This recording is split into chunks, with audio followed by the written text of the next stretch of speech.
All this foreign aid's got me thinking about Tom's Shoes. You know, the shoe company that was made in the early 2000s that was famous for the buy one, give one. Basically, if you bought a pair of Toms, they were going to go find somebody that doesn't have shoes and give them a pair of Toms.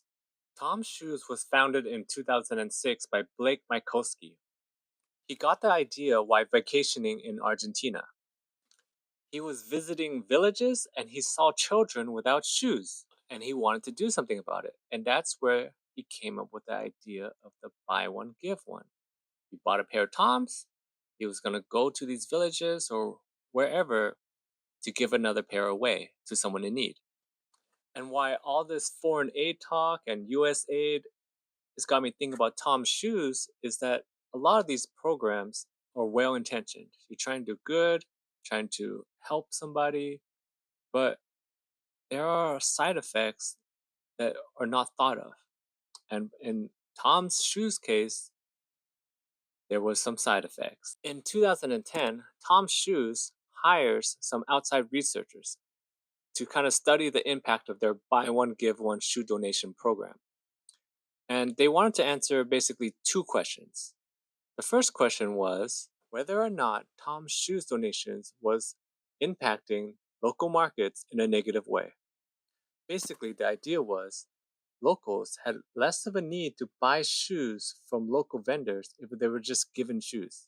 And two, whether or not receiving shoes impacted the children's lives at all. Basically, did the shoes even do anything to help? Like, did it change their lives at all? And what the researchers found was very interesting.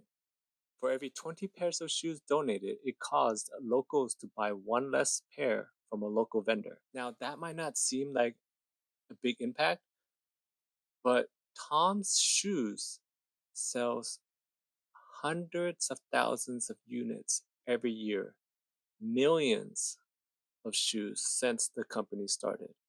So that's millions of shoes not being sold in the local markets by local vendors.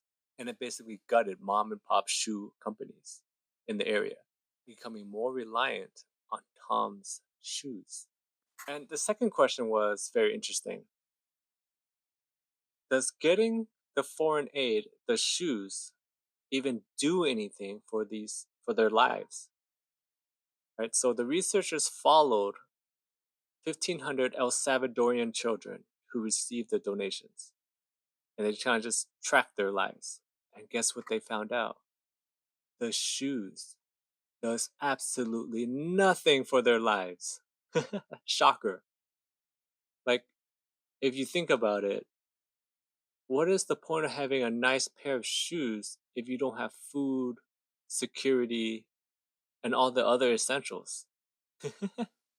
Tom's Shoes basically destroyed the local shoe market to help these children, but it didn't do anything. It had no impact. So at the end of the day, they were doing more harm than good.